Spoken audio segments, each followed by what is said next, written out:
Bonjour à tous, bienvenue à Aimez chez vous, que Dieu vous bénisse. Nous sommes vraiment dans la joie de pouvoir louer notre Dieu et on vous invite chez vous vraiment à louer avec nous et à vous réjouir. Vraiment, la Bible nous dit « Réjouissez-vous dans le Seigneur » et on veut se réjouir vraiment de connaître notre Jésus et on veut chanter ce chant qui nous dit « J'entrerai dans ses portes avec la joie dans mon cœur ».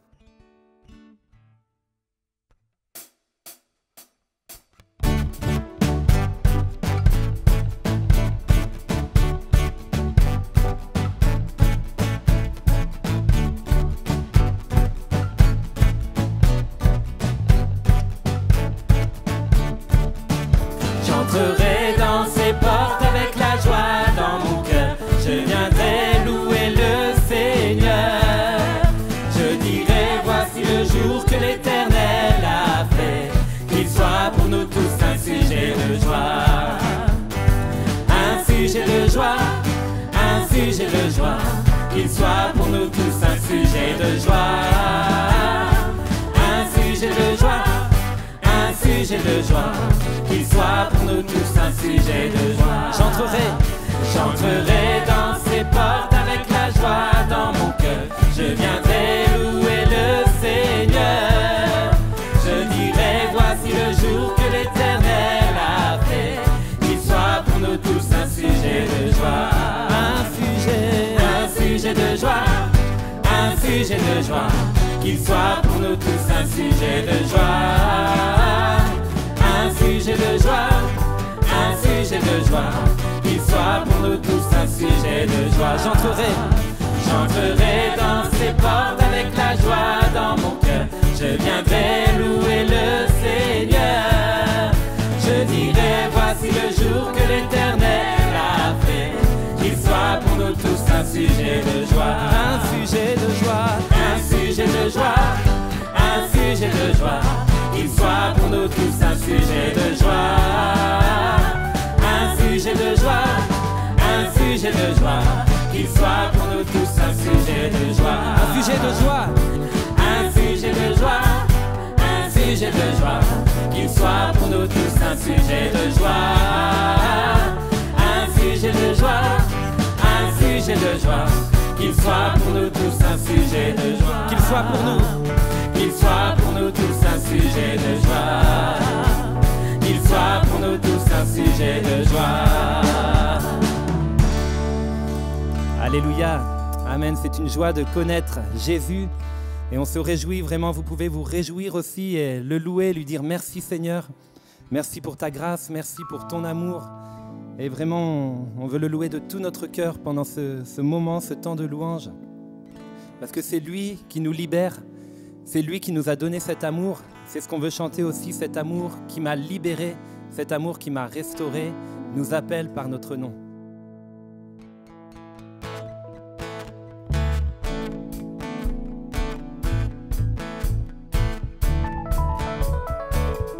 En toi les humbles sont bénis, en toi les faibles sont affermis, les cœurs brisés tu rétablis, donnant la vie.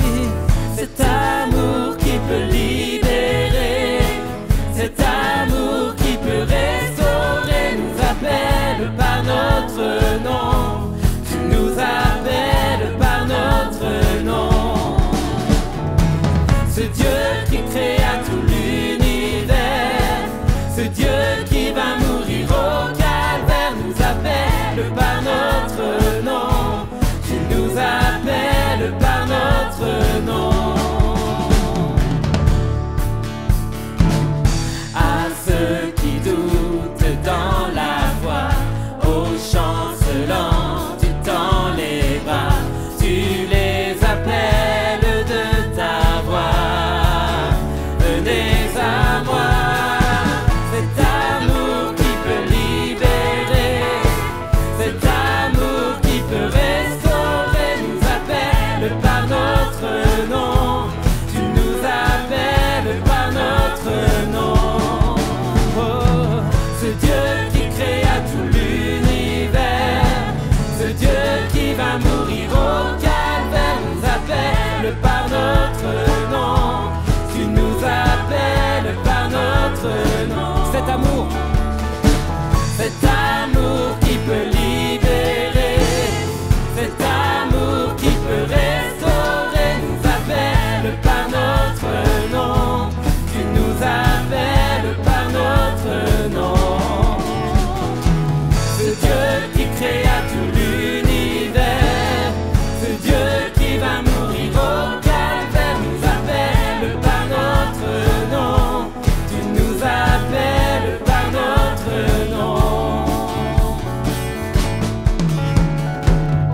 de ta voix, tu nous appelles à la croix. De ta voix, tu nous appelles à la croix. De ta voix,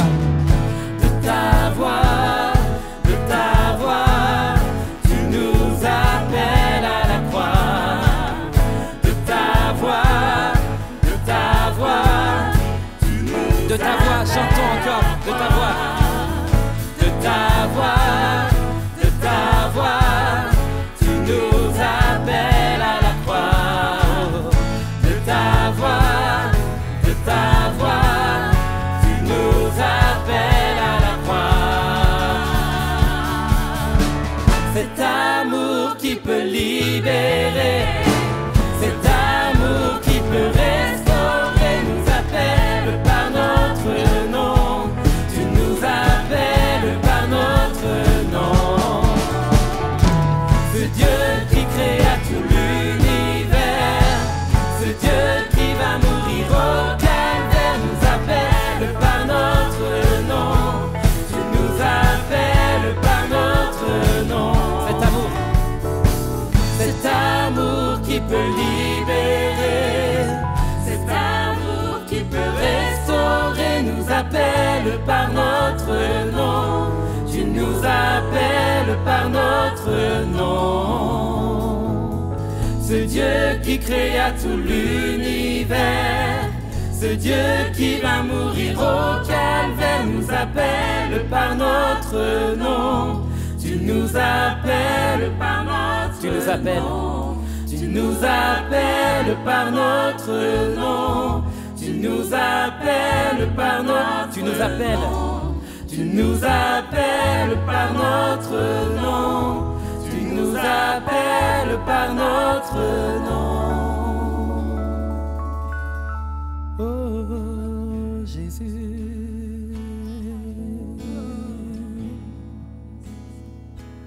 Tu nous appelles, Seigneur, par notre nom, Jésus.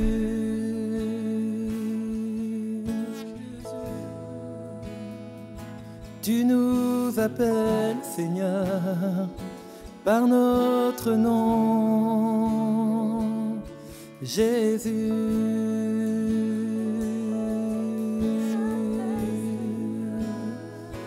Tu nous appelles. Alléluia, Seigneur, oui, merci, Seigneur, parce que tu nous appelles, Seigneur, par notre nom. Seigneur, tu nous connais, Seigneur, mieux que nous-mêmes, Seigneur Jésus. Tu connais, Seigneur, mes frères et sœurs, Seigneur, qui sont là, Seigneur Jésus, vraiment chez eux aussi. Tu connais leur cœur, tu connais, Seigneur, chaque parcelle, Seigneur, de leur cœur, de leur vie. Et Seigneur, merci, parce que vraiment, c'est notre assurance, c'est ton amour, Seigneur Jésus. C'est que tu nous aimes. Seigneur Jésus, c'est pas, Seigneur, nos œuvres, Seigneur, qui nous justifient devant toi, mais Seigneur, c'est ton amour et c'est notre foi placée en toi, Seigneur Jésus, qui nous justifie, Seigneur, parce que nous ne pouvons rien, Seigneur Jésus, mais c'est toi, Seigneur, qui as tout accompli, Seigneur Jésus. Alors vraiment, nous voulons venir, Seigneur, et devant toi et réaliser, Seigneur, combien vraiment tu nous aimes, Seigneur, tu connais notre nom, tu nous appelles par notre nom. Vraiment, soyez encouragés, vraiment, vous qui êtes là, qui participez à ce culte, vraiment de réaliser que Dieu vous aime et que vraiment, ce n'est pas vos efforts qui sont importants devant lui, mais c'est sa grâce. Alors vraiment, Seigneur, nous voulons partir vraiment sur des bonnes bases, réaliser, Seigneur, combien tu nous aimes, Seigneur, combien vraiment, nous sommes précieux à tes yeux, Seigneur Jésus. Alléluia. Amen. Et nous voulons vraiment continuer de le louer, de lui dire, Seigneur, ton nom est grand, ton nom est saint, ton nom est digne de louange.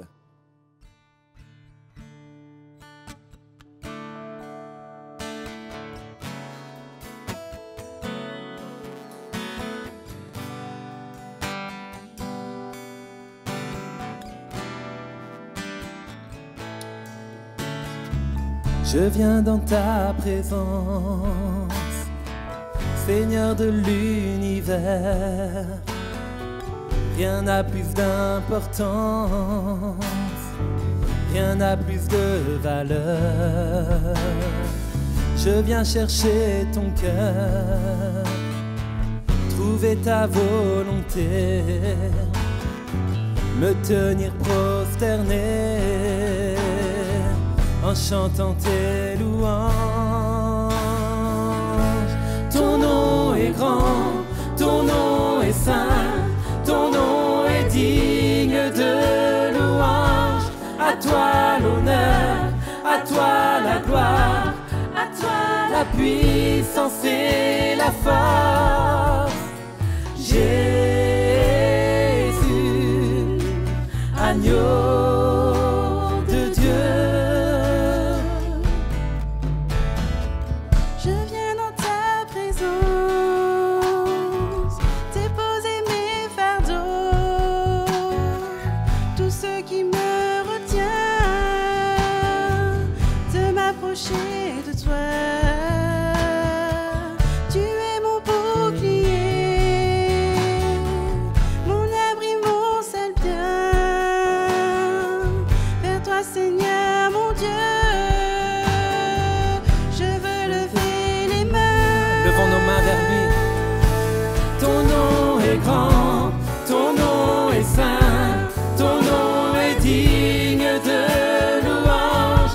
À toi l'honneur, à toi la gloire, à toi la puissance et Ton nom est grand.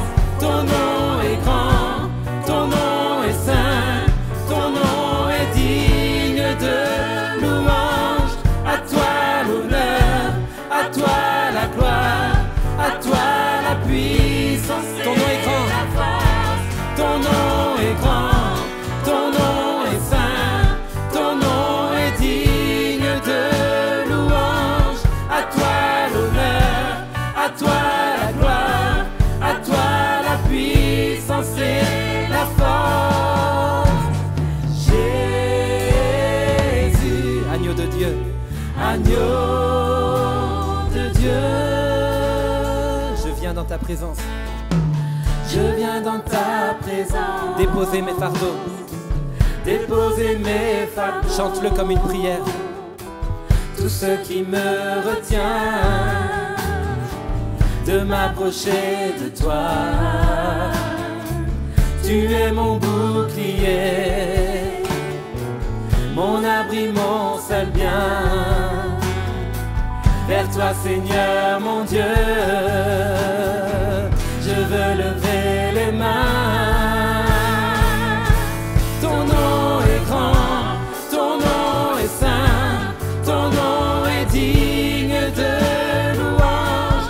À toi l'honneur, à toi la gloire, à toi la puissance et Ton nom est grand. ton nom est grand, ton nom est saint, ton nom est digne de louange.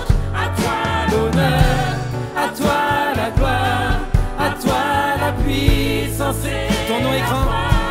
ton nom est grand, ton nom est saint, ton nom est digne de louange. À toi l'honneur, à toi la gloire, à toi la puissance et la force. Ton nom est grand, ton nom est saint, ton nom est digne de louange. À toi l'honneur, à toi la gloire, à toi la puissance et la force. Jésus, Jésus, agneau de Dieu. Jésus, Jésus, agneau de Dieu. Jésus, agneau de Dieu.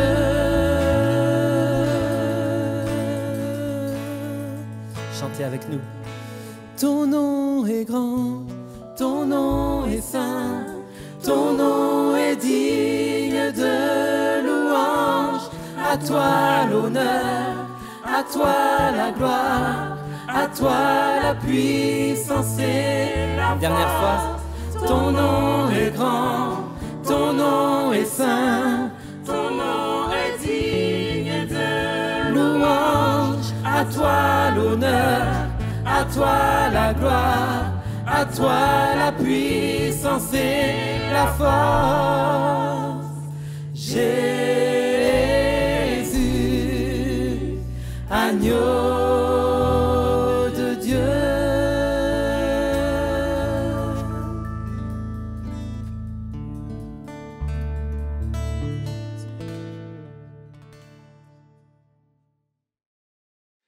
Bonjour à tous, je suis très heureux de pouvoir me retrouver avec vous pour ce nouveau rendez-vous Émis chez vous. Merci à Nicolas et à toute son équipe pour ce temps de célébration que nous avons pu encore vivre ensemble. Et on va continuer de connecter avec Dieu en se penchant à nouveau sur sa parole. Et vous le savez, déjà depuis plusieurs semaines, nous nous intéressons à la connexion avec Dieu. Et Jésus nous encourage à aller dans le lieu secret pour connecter avec Dieu.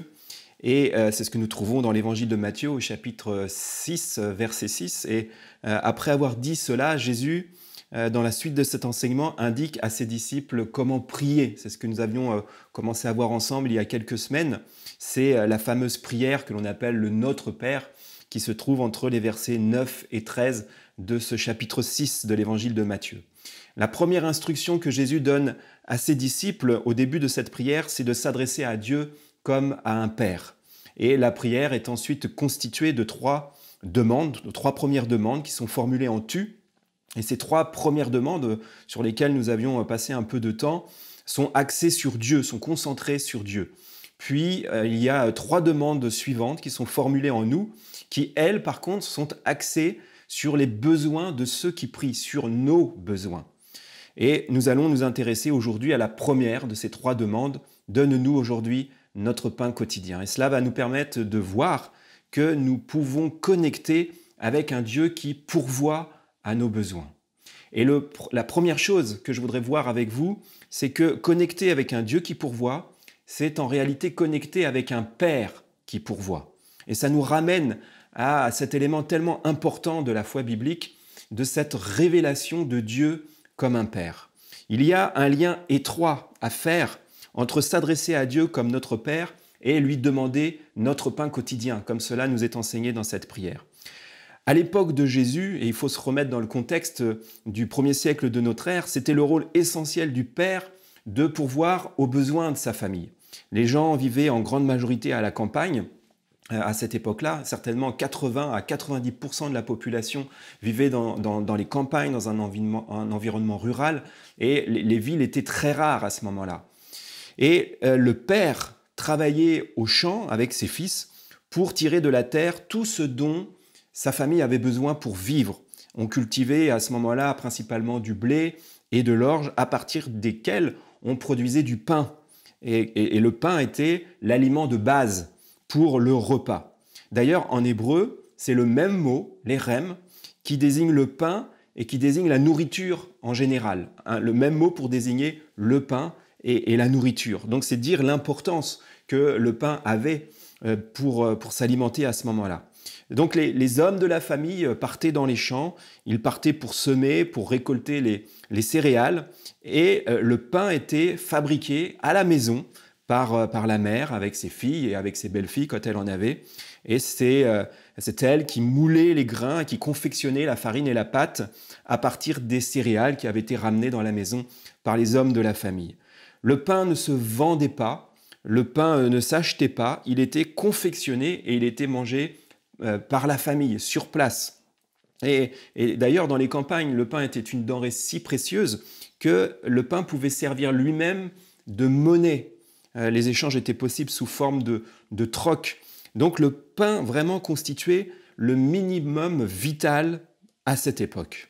Et c'était la responsabilité du père de famille d'assurer les conditions qui permettaient de subvenir aux besoins de la famille. Et c'est vers lui que tout naturellement on se tournait pour demander à manger. Et c'est pour cela que Jésus, pour illustrer son enseignement sur la prière et sur l'exaucement de la prière, utilise l'image suivante qu'on trouve dans le chapitre 7 de l'évangile de Matthieu, du verset 9 au verset 11, où il dit « Y a-t-il quelqu'un parmi vous qui donne à son fils une pierre si celui-ci demande du pain, ou qui lui donne un serpent s'il demande un poisson? Tout mauvais que vous êtes, vous savez donner de bonnes choses à vos enfants. À combien plus forte raison donc votre Père qui est dans les cieux donnera-t-il de bonnes choses à ceux qui les lui demandent? Certainement que nous vivons bien loin des réalités, des dures réalités des gens qui vivaient à l'époque de Jésus, qui étaient quotidiennement confrontés à cet enjeu d'avoir du pain quotidien. Parce que assurer sa nourriture, c'était au jour le jour à ce moment-là. Il n'y avait pas de possibilité énorme pour une famille de stocker beaucoup de nourriture pendant plusieurs jours. Il n'y avait pas de frigo, il n'y avait pas de congélateur, tout ça n'existait pas. Et il revenait au Père, c'était sa responsabilité de pourvoir aux besoins essentiels, aux besoins vitaux qui permettaient aux membres de la famille de vivre chaque jour, au quotidien. Et en tant que père, très certainement, nous sommes prêts à tout faire pour que nos enfants ne manquent de rien et surtout qu'ils ne manquent pas de nourriture. Si vous êtes père, vous pouvez comprendre cela parce que c'est presque inimaginable de considérer que nos enfants puissent manquer de nourriture, que nos enfants puissent avoir faim. Je me souviens, il y a quelque temps de cela, on se trouvait dans une passe financière un peu compliquée parce que Sandrine avait perdu son emploi et donc elle avait été soutenue par Pôle emploi et elle arrivait en fin de droit. Et on voyait les ressources financières qui s'amenuisaient. Et je me souviens que la première chose que j'ai proposée à Sandrine, ça a été, on va donner la priorité aux enfants. On va rationner la nourriture et nous, on va se priver pour que nos enfants, notre fils, notre fille ne manquent de rien. Et j'avais dit même, on va arrêter de manger des desserts, on va commencer par ça, pour que nos enfants puissent, eux, continuer de se nourrir convenablement et qu'ils puissent tout avoir.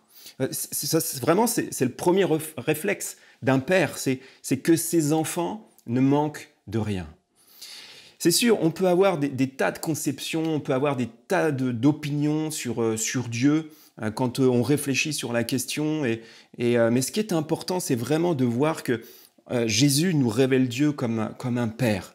Et adopter cette vision de Dieu, ça a cette faculté de rendre Dieu proche de nous, comme un père est proche de ses enfants. Adopter cette vision de Dieu, c'est considérer et prendre en considération et croire que Dieu est attentif à nos besoins. Ça nous conduit à établir un lien de confiance avec Dieu. Et nous avons accès auprès de Dieu comme des enfants qui vont aller voir leur père pour leur dire « S'il te plaît, donne-moi à manger, donne-moi un pain, donne-moi un poisson ». Jésus enseigne ici que considérer Dieu comme un père indique que nous pouvons lui faire connaître nos besoins essentiels. La connexion avec Dieu, c'est pas que de l'ordre de la contemplation.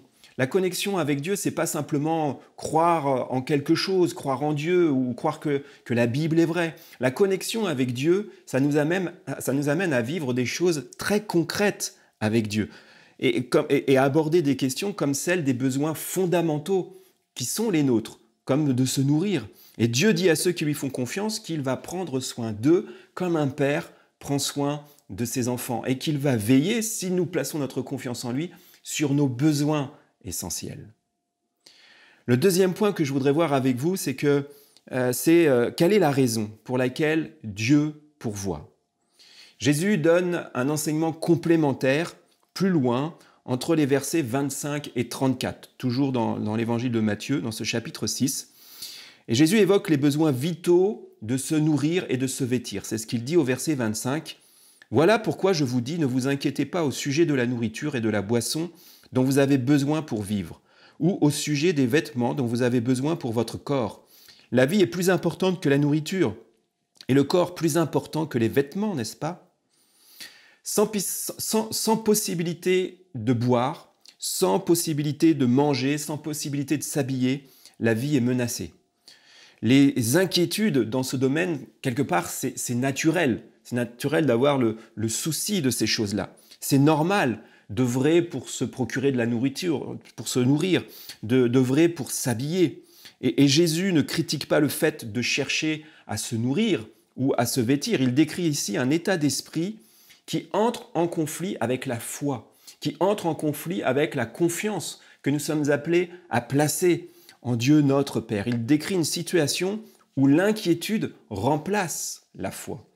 Et Jésus dit ici à ses disciples, « Celui qui vous a donné la vie vous donnera ce qui est nécessaire à la vie. » Et il utilise deux illustrations pour montrer que Dieu, en tant que Père, a le souci de donner à ses enfants ce dont ils ont besoin pour vivre. La première illustration est celle des oiseaux, au verset 26. Regardez les oiseaux, ils ne sèment ni ne moissonnent, ils n'amassent pas de récolte dans des greniers, mais votre Père qui est au ciel les nourrit. Ne valez-vous pas beaucoup plus que les oiseaux ? Le raisonnement de Jésus est le suivant. Contrairement aux hommes, les oiseaux n'ont pas besoin de se livrer à l'agriculture et de stocker des récoltes pour vivre. Et pourtant, Dieu procure aux oiseaux tout ce dont ils ont besoin.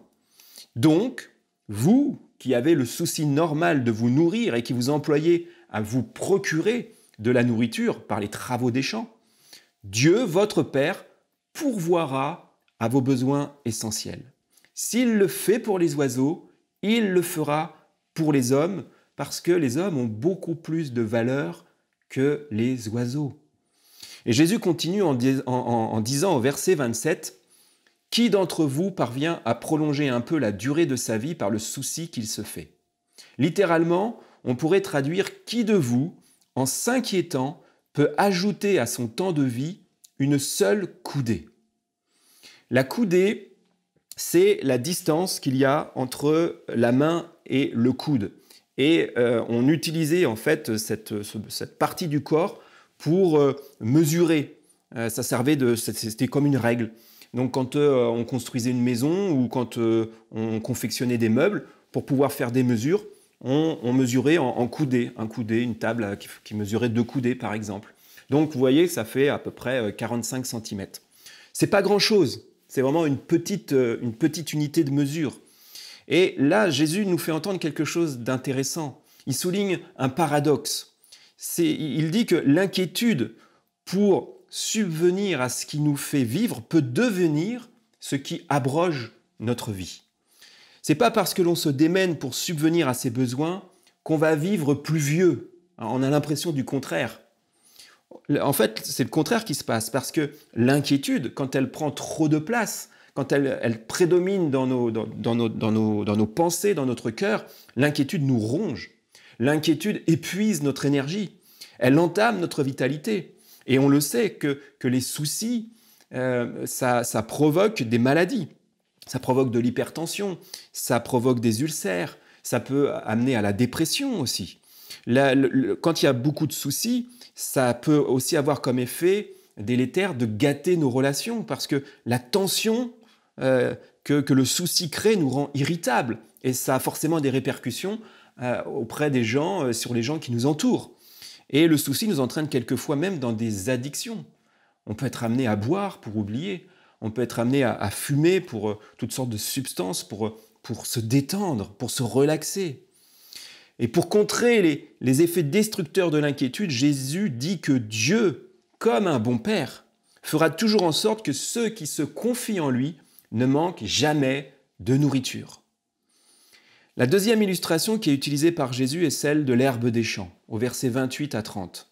« Et pourquoi vous inquiétez-vous au sujet des vêtements ? Observez comment poussent les fleurs des champs. Elles ne travaillent pas, elles ne se font pas de vêtements. Pourtant, je vous le dis, même Salomon, avec toute sa richesse, n'a pas eu de vêtements aussi beaux qu'une seule de ses fleurs. Dieu habille ainsi l'herbe des champs qui est là aujourd'hui et qui demain sera jetée au feu. Alors, ne vous habillera-t-il pas à bien plus forte raison vous-même, comme votre confiance en lui est faible ?» L'herbe des champs, encore une fois, là, dans ce milieu rural dans lequel vivaient la plupart des gens à l'époque de Jésus, cette herbe, elle était ramassée et elle servait de combustible domestique, notamment pour alimenter le feu des fours à pain. L'herbe, on pouvait en avoir en quantité quand on vivait à la campagne, donc l'herbe avait peu de valeur, c'est un matériau sans gloire. Et Jésus dit que les fleurs des champs donnent à l'herbe un aspect glorieux. C'est comme si ces fleurs habillaient l'herbe. Jésus compare la gloire éphémère de l'herbe à la gloire impérissable de Salomon. Et c'est ce que nous pouvons voir dans cette époque, dans cette saison printanière. Quand nous passons dans la campagne, nous voyons comment là, les herbes sont comme habillées, enjolivées par ces fleurs de toutes les couleurs. Et Jésus dit que Dieu habille l'herbe qui a peu de valeur mieux que Salomon, qui a été le roi le plus puissant et le plus riche d'Israël. Le raisonnement de Jésus est donc le suivant. Dieu procure à l'herbe, qui a peu de valeur, ce qui lui est nécessaire pour être vêtu. Donc vous qui avez le souci normal de vous vêtir et qui vous employez à cela en vous tissant des vêtements, parce qu'on tissait aussi ces vêtements dans la maison, sur place, à cette époque, eh bien Dieu votre Père pourvoira à ce besoin essentiel. S'il le fait pour l'herbe, il le fera pour les hommes, parce que les hommes ont de la valeur à ses yeux, comme des enfants ont de la valeur aux yeux de leur Père. Dieu pourvoit parce que nous avons de la valeur à ses yeux. Il pourvoit parce que nous sommes précieux à ses yeux. Il a voulu notre existence. Il a voulu que nous existions. Et pour cela, il va nous procurer ce qui est nécessaire à notre existence. Voilà ce que Jésus dit. Je disais tout à l'heure qu'il y a eu une période où on était dans une passe financière difficile suite à la perte d'emploi de Sandrine. Et quand j'ai proposé de nous restreindre pour être sûr que nos enfants ne manquent de rien, la réponse de Sandrine, mon épouse, ça a été la suivante. On va pas se mettre dans cette logique de se limiter parce que le Dieu dans lequel nous croyons, le Dieu que nous servons, c'est un Dieu qui pourvoit. Et alors c'est vrai que la situation devenait compliquée. Sandrine avait bénéficié pendant 3 ans des indemnités qui avaient été versées par Pôle emploi. Et au départ, on se disait, on a 3 ans devant nous et on va en retrouver, Dieu va pourvoir à notre besoin en donnant un nouveau travail à Sandrine dans ce délai de 3 ans. Et on a vu 1 an passer, et puis que des réponses négatives à toutes les candidatures que Sandrine avait pu faire. 2e année qui passe, on se dit, bon, il reste encore 1 an. Et puis en fait, on est arrivé au terme de cette 3e année, et puis rien du tout. Et on est arrivé en fin de droit. Sandrine ne touchait plus d'indemnité, il n'y avait plus que mon salaire qui en fait n'était pas assez suffisant pour pourvoir aux besoins de toute la famille. Et on avait quand même réussi à faire quelques économies qui nous permettaient de tenir 3 mois. Et on s'est dit, bon ben voilà, on a encore 3 mois pour que Sandrine puisse trouver un travail et qu'on puisse ainsi subvenir suffisamment à tous nos besoins. Et donc il y a 1 mois qui passe, toujours que des réponses négatives. On se dit, il y a encore 2 mois.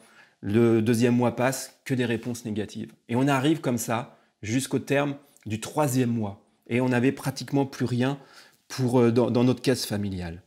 Et il se trouve que c'est le dernier jour du dernier mois, quand on est arrivé au bout de nos économies, que Sandrine a retrouvé du travail et qu'elle a pu avoir un poste de responsabilité. Ne vous inquiétez pas du lendemain. À chaque jour suffit sa peine. Ce sont les propos de Jésus. Et je vous assure que c'est vraiment cette expérience que nous avons pu faire. C'était un temps d'incertitude. Ça pouvait être un temps naturel d'inquiétude. Mais sincèrement, on n'a jamais manqué de rien. Il n'y a même pas eu besoin de se rationner sur la nourriture. On a continué les uns et les autres de manger à notre faim. On n'a même pas eu besoin de se priver de dessert. Ce qui est de l'ordre du miracle pour plusieurs membres de la famille, vraiment. Je vais vous raconter une autre expérience rapidement, mais dans cette même période, il y a eu un moment où on avait eu besoin de s'acheter des chaussures. On n'avait plus de chaussures à se mettre, il y avait moi et puis il y avait mes 2 enfants, ma fille et mon fils. Et on n'avait qu'environ 50 € pour pouvoir s'acheter 3 paires de chaussures. C'était une nécessité. Là, on avait besoin de se vêtir à ce niveau-là. Alors, on avait attendu les soldes en début d'année et puis quand les soldes sont arrivés, on s'est rendu dans un grand magasin où on savait que les articles n'étaient pas trop chers. On pensait pouvoir trouver facilement des chaussures à pas trop cher. Mais sauf que comme c'était les soldes, au moment où on est arrivé, le rayon avait déjà été bien visité, il avait déjà été bien vidé. Et il y avait des paires de chaussures qui restaient. Il y en avait une en particulier, mais c'était une paire de chaussures de marque. Et mon fils, ces chaussures lui plaisaient, mais malheureusement, on ne pouvait pas les acheter parce que même si c'était les soldes, vu que c'était une marque, eh bien, ça restait quand même trop élevé et ça ne rentrait pas dans le faible budget qu'on avait pour s'acheter ces 3 paires de chaussures. Alors, on était vraiment, vraiment déçus et mon fils a bien compris que ce n'était pas possible qu'on lui achète cette paire. Et on s'est dirigé vers la sortie du magasin. Et au moment où on allait quitter le rayon et qu'on allait franchir la sortie, il y a un vendeur qui est arrivé avec un carton et qui a dit « Toutes les chaussures qui sont dans ce carton-là doivent disparaître, 5 € la paire ». On s'est précipité sur le carton et j'ai pu trouver 2 paires de chaussures pour moi. Et en achetant 2 paires de chaussures, il restait dans le budget ce qu'il fallait pour acheter la paire de chaussures de marque pour mon fils et une autre paire de chaussures pour ma fille. Dieu a pourvu. Là, on a vu comment Dieu a agi de manière extraordinaire. En fait, il a pourvu en donnant du travail à Sandrine, il a pourvu miraculeusement à un moment donné où on n'avait pas assez d'argent pour s'acheter des chaussures. On a de la valeur aux yeux de Dieu, on est précieux aux yeux de Dieu et il prend soin de nous. Pour conclure, voyons comment Jésus termine son enseignement. Il dit, du verset 31 à 34, « Ne vous inquiétez donc pas en disant qu'allons-nous manger, qu'allons-nous boire, qu'allons-nous mettre pour nous habiller. Ce sont les païens qui recherchent sans arrêt tout cela. Mais votre Père qui est au ciel sait que vous en avez besoin. Préoccupez-vous d'abord du royaume de Dieu et de la vie juste qu'il demande. Et Dieu vous accordera aussi tout le reste. Ne vous inquiétez donc pas du lendemain. Le lendemain se souciera de lui-même. À chaque jour suffit sa peine. » Jésus reprend tout ce qu'il a dit pour insister à nouveau sur le fait de ne pas s'inquiéter. Il répète que Dieu, comme un père, veille aux besoins élémentaires de ses enfants, de ceux qui s'attendent vraiment à lui pour recevoir ce qui leur est nécessaire chaque jour, que ce soit pour se nourrir ou que ce soit pour se vêtir. Et il ajoute juste cette précision qui est quand même importante. Dieu pourvoit lorsque l'on donne la priorité à sa volonté et à son œuvre. Recherchez premièrement le royaume de Dieu et sa justice, la volonté de Dieu. Notre désir à Sandrine et à moi, ça a toujours été de servir Dieu. On s'est liés dans le mariage, mais on s'est liés dans le service. Et quand on s'est engagés ensemble, on était déjà engagés avec Dieu, et on s'était mis d'accord pour servir Dieu. Et on peut vraiment affirmer, je peux vous garantir que ce Dieu dans lequel nous avons placé notre confiance, c'est un Dieu qui pourvoit aux besoins de ceux qui s'attachent à lui, aux besoins de ceux qui veulent faire, qui s'efforcent de faire sa volonté. Chercher le royaume de Dieu, c'est l'antithèse de s'inquiéter pour le lendemain. Toutes ces années d'engagement nous ont appris à connaître Dieu, à considérer Dieu comme un Père aimant et à lui faire confiance pour chaque aspect de notre vie. La période d'incertitude économique dans laquelle nous sommes entrés est source d'inquiétude et ça peut se comprendre. On voit là aux infos de grandes enseignes ont déposé le bilan. Il y a de grandes entreprises qui sont dans de graves difficultés. Et il y a même un sondage qui a été effectué au début de ce mois qui montre qu'un Français sur deux s'inquiète pour son avenir professionnel, en particulier les ouvriers, les commerçants et les artisans. Et peut-être que certains parmi vous qui m'entendez ce matin, vous avez perdu votre emploi ou vous êtes retrouvé au chômage partiel et vous ne savez pas du tout sur quelle base envisager votre avenir. Et face à cela, j'aimerais vraiment vous dire que Dieu prend soin de ceux et de celles qui se confient en lui pour leurs besoins essentiels. Dieu s'intéresse à vous. Vous n'êtes pas forcément tout seul pour faire face à ce genre de situation difficile et compliquée. Vous avez de la valeur pour Dieu. C'est pour ça qu'il a donné Jésus pour nous sauver. Et si vous croyez en lui, vous pouvez lui demander « Donne-nous notre pain quotidien ». Vous savez, en réalité, notre besoin essentiel, c'est Dieu lui-même. Et si j'ai partagé avec vous ces expériences, c'est pas tant pour vous dire que Dieu peut vous donner tout ce dont vous avez besoin. Le but, c'est plutôt de vous dire, vous avez besoin de Dieu. Nous avons tous besoin de Dieu. Et Jésus, alors qu'il s'adressait à ses contemporains, à un moment donné, il s'est comparé à la manne, qui est ce pain que Dieu avait envoyé du ciel pour nourrir les Israélites pendant leur marche vers la terre promise. Ils avaient quitté l'esclavage, ils avaient quitté l'Égypte, et Dieu avait nourri les Israélites chaque jour. La manne, c'était ce pain descendu du ciel qui les nourrissait quotidiennement. Et Jésus a dit, « Je suis le pain de vie. Celui qui vient à moi n'aura jamais faim et celui qui croit en moi n'aura jamais soif. » Et il dit encore, « Je suis le pain vivant qui est descendu du ciel. Si quelqu'un mange de ce pain, il vivra éternellement. Et le pain que je donnerai, c'est mon corps que je donnerai pour la vie du monde. » Malgré tout le pain que nous aurons mangé tout au long de notre vie, un jour, nos forces s'évanouiront et nous mourrons. Mais croire en Jésus, qui est mort et qui est ressuscité pour nous sauver, ça nous permet d'avoir la vie éternelle. Alors, la mort n'est plus vraiment la mort. Elle est juste le moment où nous entrons dans la présence de Dieu et où toutes nos aspirations seront définitivement complètes, où toutes nos inquiétudes se seront totalement et complètement évanouies. Alors recevons Jésus. Recevons ce pain du ciel, recevons-le comme cette nourriture spirituelle, recevons-le comme celui qui vient pour nous sauver, qui vient pour nous tendre la main, celui qui vient nous pardonner nos erreurs, nos fautes et qui nous conduit à vivre une vie de confiance avec un Dieu qui s'est révélé à nous comme un Père. Connecté avec Dieu, c'est ce que cela permet. On va prier ensemble pour terminer ce temps. Merci Seigneur Merci parce que lorsque tu t'es adressé aux hommes au travers de Jésus, tu as voulu que nous te connaissions comme un père, comme quelqu'un de proche, comme quelqu'un qui nous aime comme un père aime ses enfants et comme un Dieu qui veut pourvoir aux besoins essentiels et vitaux de ceux qui se tournent vers toi pour obtenir ces choses, pour pouvoir bénéficier de ce qui est nécessaire pour se nourrir et pour se vêtir. Alors je te prie, en particulier pour ceux qui sont dans l'inquiétude, en particulier pour ceux qui sont devant l'incertitude, peut-être au niveau professionnel ou pour toute autre chose. Mais nous venons de le voir ensemble, ta parole là nous dit que nous avons de la valeur à tes yeux et que comme tu pourvois aux oiseaux et comme tu embellis la nature en donnant ces fleurs dans les champs, eh bien tu es prêt là Seigneur à pourvoir à nos besoins. Alors je te demande Seigneur que cette parole puisse susciter la foi, que cette parole Seigneur qui est la tienne, que par ton esprit elle suscite la confiance et que les uns et les autres nous puissions être en mesure de regarder à toi, de te faire confiance et de te voir miraculeusement agir dans nos vies, en nous donnant du travail si nous n'en avons pas ou si nous n'en avons plus, en nous donnant miraculeusement cette nourriture ou ce vêtement qui nous est nécessaire. Tu peux le faire. Je peux l'affirmer parce que je l'ai vu, je l'ai vu faire dans ma famille. Alors merci de te manifester, merci de te révéler de cette manière encore au milieu de nous. Amen. Soyez bénis, à très bientôt. Bonjour à toute la famille Amy et à tous les amis qui se joignent à nous sur notre chaîne YouTube pour notre réunion en ligne Amy chez vous. Nous voulons aussi bien sûr remercier le Seigneur pour cette réunion bénie que nous avons eue aujourd'hui. Merci à toute l'équipe Louange, au pasteur Xavier pour cette parole qui nous a encore enrichis personnellement.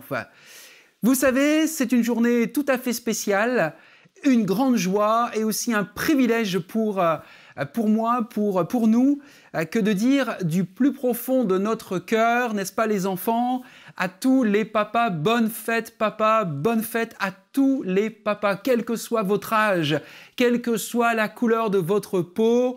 On veut vous dire qu'on vous aime, qu'on vous apprécie et qu'on vous souhaite une bonne fête aujourd'hui et une magnifique journée également pour tous les hommes qui nous regardent. Je veux aussi bien sûr saisir l'opportunité qui m'est donnée d'honorer mon Père terrestre. Merci papa pour tout ce que tu m'as apporté ici-bas et jusqu'à aujourd'hui. Et j'aimerais vraiment te dire que je t'aime papa. Nous voulons vous dire à tous, cher papa, que vous êtes précieux aux yeux de Dieu. Ne sous-estimez pas votre valeur. Vous êtes vraiment des hommes, des personnes importantes aux yeux de Dieu et aussi aux nôtres à l'église Amy. Je veux aussi vous partager une bonne nouvelle, une belle nouvelle. Il y a un papa qui est particulièrement heureux dans la famille Amy, c'est Nicolas Winterstein, parce qu'il a la joie de vous annoncer avec son épouse Karen l'arrivée de leur petit Léo qui est né le 12 mai 2020, un matinal à 6h09 du matin et qui fait aussi la joie de sa petite sœur Sarah. Alors bienvenue à Léo dans la famille Winterstein. Nous sommes reconnaissants pour chacun d'entre vous, pour votre engagement fidèle à soutenir financièrement les différentes activités de l'église locale Amy. Vous le faites semaine après semaine et nous vous disons vraiment un grand merci. Qui que vous soyez, quel que soit l'endroit d'où vous nous regardez, nous vous disons à dimanche prochain pour une nouvelle connexion et de nouveaux secrets. Alors que notre agenda de la semaine s'affiche, pour vous rappeler les différents rendez-vous de la semaine que vous connaissez bien maintenant, nous vous donnons donc ces rendez-vous pour que nous puissions nous retrouver et vous offrir donc ces moments de qualité. Je vous souhaite une excellente semaine avec notre Seigneur, les uns avec les autres, et à très bientôt. La joie de vous retrouver sur notre chaîne Amy chez vous.